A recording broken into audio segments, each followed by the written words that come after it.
je crois qu'on se trompe en pensant que dans ce débat pour la laïcité et contre l'intégrisme, que la Fédération des femmes ou Québec solidaire seraient des opposants. Je pense que ça serait tragique, dramatique que des personnes partent ici en pensant que dans le fond, ce qui nous est posé, c'est nous, entre nous, ceux qui seraient pour la laïcité, l'émancipation de la femme, et la FFQ ou le Québec solidaire qui seraient contre. D'accord? On s'entend qu'on est tous en faveur d'une réaffirmation énergique de la laïcité de l'État québécois, que, après tout, nous sommes tous d'orientation politique et sociologique tout à fait en faveur de l'émancipation de la femme et de l'égalité homme-femme, mais on part d'analyses et d'observations différentes. Certains pensent comme moi que nous prenons, certains autres, par exemple, moi je pense que Jamila prend les effets pour les causes. Jamila pense que non, il faut absolument agir sur les effets si on veut empêcher les causes. Donc il y a des différences de point de vue qui sont à ce niveau, mais il n'y a pas d'opposition entre nous dans les objectifs. Je suis obligé de dire par sincérité que je suis insatisfait de voir comment Mme Jamila mène ce débat, participe à ce débat. Elle procède continuellement à des amalgames, prête des propos et associe ses interlocuteurs à une position qui n'est clairement pas la sienne pour ensuite attaquer ses positions. Mais bon, je l'exprime. J'espère que Jamila se rend compte qu'à abuser et user et abuser trop souvent de ces procédés, on finit par se discréditer. Ce que je... Pour ce qui est de ce qu'on a dit sur le voile. Et là, je crois qu'il faut distinguer entre les effets et la cause. Le voile porté par les femmes musulmanes d'abord, pour les besoins de la cause. C'est un signe de conservatisme religieux, c'est certain. C'est un symbole même de soumission. La plupart du temps, une très très grande majorité des musulmanes dans le monde, si on prend l'ensemble des femmes musulmanes dans le monde qui le portent, elles le portent uniquement parce qu'elles sont obligées de le faire. Obligées par la famille, par la culture, par l'histoire, par les lois. Il y en a là-dedans, par contre, une fois qu'on a dit ça, on ne peut pas amalgamer tout le monde. Ne serait-ce que par honnêteté intellectuelle, ne serait-ce que pour ne pas exclure des gens qui sont en processus pour sortir d'un état, d'une situation à l'autre. Une fois ceci dit, je dois le répéter, la position Québec solidaire est que la laïcité, n'oublions pas la définition qu'en a donnée M. Peña-Ruiz au début. Il a dit que c'est une construction qui repose sur 3 pieds, c'est un trépied. Si on coupe un des pieds, on déstabilise l'échafaudage, on déstabilise l'édifice, qui est un édifice rappelé par M. Pedro Ruiz, rappelé par M. Lamont, qui cherche la plus grande cohésion sociale à travers des éléments de partage en société d'un certain nombre de valeurs, de droits civiques, d'accord, citoyens. Or, je répète, il n'y a pas que la neutralité ou l'indépendance de l'État, de la religion, le pouvoir religieux. Il y a le respect de la liberté de la conscience des gens et il y a le respect de l'égalité de droit. L'égalité de droit, ne l'oubliez pas. Si parce qu'on veut renverser un pied, on ne prend pas garde puis on déstabilise en coupant dans les autres pieds de manière inconsidérée, ce qu'on obtient, ce n'est pas une plus grande cohésion. C'est plus de tension, plus de problèmes. Alors, qu'est-ce que ça veut dire dans le concret? Ça veut dire que, par exemple, pour Québec solidaire, il n'y a pas d'absolu dans l'interdiction du port des signes religieux. À preuve, dans notre projet, on a dit d'abord aucune place dans les institutions de l'État pour le voile intégral. Aucune place, nulle part. Ensuite, pour ce qui est du voile ou d'autres signes ostentatoires, il faut regarder et réduire l'interdiction au minimum. Le réduire au minimum de ce qui est nécessaire pour garder cette idée que l'État, là où elle représente, il y a des figures qui incarnent l'autorité de l'État, ne soient pas identifiées à une religion ou à une autre. Mais en même temps, ce faisant, ça serait à minimiser la limitation des droits que ça constitue. C'est pour ça que nous ne sommes pas prêts, nous ne sommes pas tout à fait fermés, il faut en faire le débat. faut savoir le nom, il faut savoir ce que ça implique. Je vois difficilement pourquoi une préposée qui lave un patient dans un hôpital ou une immunothérapeute qui endort, ventile un patient déjà à moitié dans les vapes à cause de ce qu'on lui a donné, incarne l'autorité de l'hôpital. Donc je voudrais qu'on puisse discuter de manière raisonnable pour ne pas, lorsqu'on veut renforcer la laïcité, qu'on fragilise un des 3 ingrédients indissociables qui est la question de l'égalité de droit. C'est pour ça que vous nous voyez tellement préoccupés de cet aspect-là, parce que nous, contrairement à d'autres qui voient dans les effets les causes, c'est-à-dire dans le voile, dans la montée de l'intégrisme et du communautarisme en Europe, pour nous, tout ça, c'est des effets. C'est des effets. Des effets de quoi? De ce que M. Lamont disait, un peu comme la crise connue en 29. Les sociétés perdent leur repère, il y a une grave crise économique, sociale et politique qui fait que les liens sociaux habituels sont perdus. Et dans ces liens-là, on étend, nous, ceux qui sont pour la solidarité, la cohésion, pour une définition républicaine de nos sociétés, de partage des valeurs, des droits et des responsabilités, on est en compétition avec d'autres qui offrent d'autres solutions, qui sont le communautarisme, qui sont le repli identitaire, qui sont le fondamentalisme religieux. Et c'est dans cette bataille-là que nous devons gagner, que nous devons être plus forts que si dans les politiques qu'on met de l'avant, comme la politique actuelle sur la charte, on fait la démonstration à ceux qui sont concernés que nous, la société d'accueil, est moins accueillante et moins intégrateur que les sectaires qui, eux, par tous les moyens veulent intégrer plus de gens dans leur communauté, ben, ils auront gagné. Donc c'est pour ça qu'on dit qu'il faut qu'on soit conscient que ce qu'on fait ne produise pas l'effet paradoxal, l'effet contraire de ce qu'on cherche. Amir, c'est dans le débat, on parle beaucoup, ce projet de loi pourrait être adopté parce que la coalition à venir qui est Québec est d'accord en partie, puis elle pose ses conditions. Qu'est-ce que ça va prendre pour que Québec solidaire soit d'accord ou non avec un projet de loi? Est-ce que vous avez déjà formulé vos demandes pour que ce projet de loi soit acceptable? Oui, qu'est-ce que ça prendrait pour nous? C'est sûr, nous allons participer aux travaux de la commission parlementaire. Nous allons rappeler ce que je vous ai dit ici, c'est-à-dire le souci,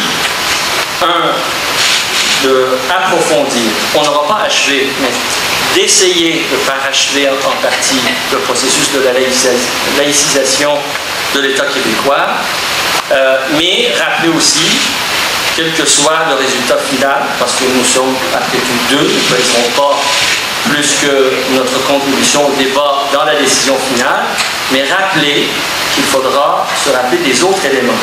Et les autres éléments, c'est-à-dire l'égalité des droits, ça veut dire quoi?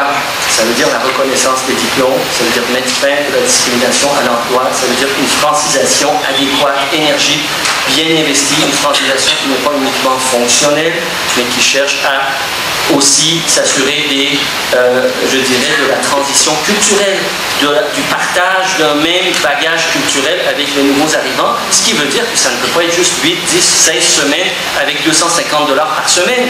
À la première occasion, ce que font la plupart des immigrants, parce qu'ils ne rejoignent pas les bouts, ceux qui ne parlent pas français, ils vont travailler dans un shop au salaire minimum parce qu'ils doivent survivre. Donc, reconnaître que c'est un grave problème pour assécher le terreau des communautarismes. Il faut permettre la socialisation pour que la socialisation se fasse à travers la société d'accueil et non pas dans les replis, dans les ghettos communautaires ou identitaires. Ensuite, pour les groupes de femmes, il y a d'innombrables groupes de femmes qui œuvrent dans le milieu des communautés immigrantes, ceux qui sont touchés par ces phénomènes, on craint. Ils ont perdu leur financement pour une bonne part. On ne reconnaît pas leur travail à leur juste valeur. On ne leur donne pas les moyens. Par exemple, une ligne téléphonique pour les femmes dans les différentes communautés avec des langues d'accueil, des langues d'usage autant que possible, une facilitation pour n'échapper personne parmi les femmes qui vivent des problèmes liés au patriarcat, aux relations traditionnelles, à l'oppression, qui vivent dans les rapports domestiques. C'est assez, d'ailleurs, je pense, c'est assez révélateur que, par exemple, l'Association des femmes iraniennes mon épouse et sa mère sont parmi les fondatrices d'une association qui date d'à peu près une vingtaine d'années et dont même la jeunesse, l'identité vient de la lutte contre le voile, contre le hijab en Iran, le hijab forcé en Iran. Or, l'association des femmes iraniennes, quand ce débat-là a fait éruption, je me rappelle lors d'une réunion, c'était drôle d'entendre dire, écoutez, ça ne rejoint pas nos préoccupations. Nous, ce qu'on a besoin, c'est des outils pour assurer une meilleure reconnaissance de l'égalité économique, la question de l'indépendance économique de ces femmes-là, la violence conjugale, d'avoir du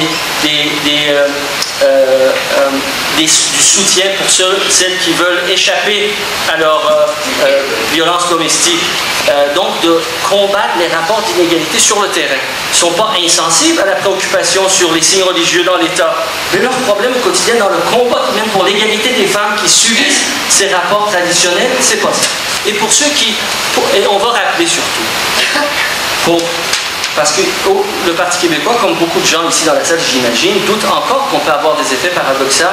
Moi, je vais leur rappeler ça. Je vous le dis en guise de conclusion à mon intervention. Ça date du 3 octobre dernier. C'est le début de l'article de Micheline Carrier. Micheline Carrier anime le site Sisyphe.org, je pense assez favorable à la Charte des valeurs québécoises proposée par le Parti québécois. Alors c'est comme ça qu'elle écrit: dans le milieu ethnique où je vis, je croisais de temps en temps quelques femmes portant le hijab. Depuis que le débat sur la Charte des valeurs québécoises a débuté, c'est par douzaines que j'en croise tous les jours. Une personne étrangère au quartier pourrait penser que la communauté maghrébine y est majoritaire, mais c'est plutôt la communauté haïtienne. Des étudiantes pré-ados d'une école privée qui traversent régulièrement le parc voisin ont commencé elles aussi à porter le hijab avec leur costume scolaire. Hier, c'est une jeune femme dans la vingtaine de noirs vêtus aux têtes aux pieds, etc., etc. Puis elle finit: sans doute assistons-nous à une réaction identitaire de solidarité au sein d'une partie de la communauté musulmane. Quand je vous parlais de l'importance de bien mesurer ce qu'on fait pour ne pas obtenir l'effet contraire de ce qu'on recherche.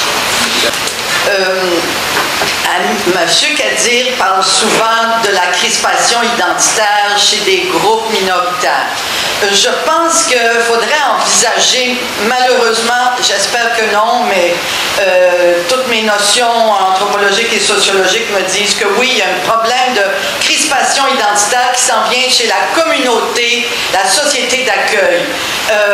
Depuis la Révolution tranquille, la société d'accueil a laissé beaucoup de ses signes religieux pour s'ouvrir à la diversité, pour respecter. Alors on est arrivé avec la notion de serviteurs de l'État qui doivent respecter. En 1997, cette évolution a même amené la société d'accueil de laisser des privilèges constitutionnels pour s'ouvrir encore plus à la diversité. Et ces privilèges constitutionnels qu'on a laissés, et tout à coup on voit arriver que cette diversité, cette minorité commence à dire qu'elle veut avoir plus. Eh bien ça, si on ne fait pas attention dans une crise économique, ça va amener, c'est déjà en train d'amener une crispation identitaire chez la communauté majoritaire. Et ça, c'est très dangereux, c'est la gauche qui prépare la voie à la droite. Ça, j'arrête pas de dire aux gens de gauche, moi qui en suis une, eh bien, quand est-ce que les oreilles vont s'ouvrir comme il faut pour comprendre que tous les clignotants rouges sont là pour dire que l'extrême droite, actuellement, elle va monter et que ce serait extrême. Les premières victimes, ça va être la communauté maghrébine. Et ça, moi, ça me fait extrêmement peur. Quand est-ce que les gens de la gauche vont réfléchir, non pas majorité-minorité, parler juste de la crispation des minoritaires, mais la crispation des majoritaires qui se sentent pas écoutés par Québec solidaire et autres, Bouchard-Taylor, et elles vont être récupérées par des populistes qui vont venir leur donner un sens. Ils vont dire c'est les immigrants qu'il faut enlever, et ça, ce serait extrêmement dommage parce que les Québécois ne sont pas des gens racistes.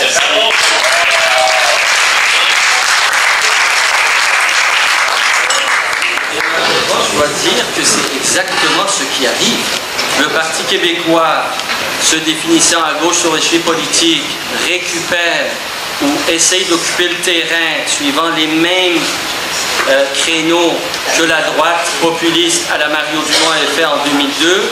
Et ce n'est pas un phénomène uniquement limité au Québec. Je vous invite à lire le chapitre 8 d'un livre paru en 2012 par Tsvetan Todorov, qui est un sociologue français, qui fait le bilan de ce qui se passe en Europe. Le livre s'appelle « Les ennemis intimes de la démocratie ». Dans le chapitre 8, on parle de xénophobie et populisme.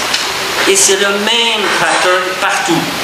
Ce n'est pas en criant avec les loups, puis en montant des peurs xénophobes contre l'immigration ou les symboles religieux qu'on va régler ce problème-là. Malheureusement, je suis obligé de dire ça maintenant qu'on nous affume. On doit en plus la gauche doit porter la responsabilité de toutes les inégalités sociales, de toutes les injustices dans la géopolitique internationale qui sous-tendent tous ces problèmes de fondamentalisme qui sont en montée dans le monde. Ça serait la faute de la gauche après tout, bien que la gauche depuis 30 ans est évacuée. Toutes ces orientations sont évacuées des décisions publiques.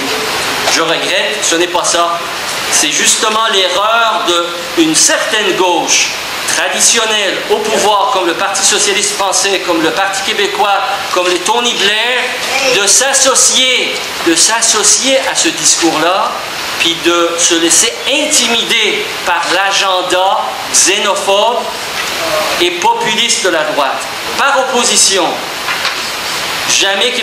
pourquoi est-ce qu'on nous dit que l'exemple de la France étant mal réussi, le contre-exemple que par exemple proposerait Québec solidaire, ça serait la Grande-Bretagne? Pas du tout. Justement, l'exemple de la Grande-Bretagne et de la France montre que quelle que soit l'attitude institutionnelle par rapport à ces symboles religieux, quand on ne combat pas les causes et on fait juste s'attacher aux symboles, ça ne donne pas plus l'un que l'autre. C'est le même phénomène de ghettoisation.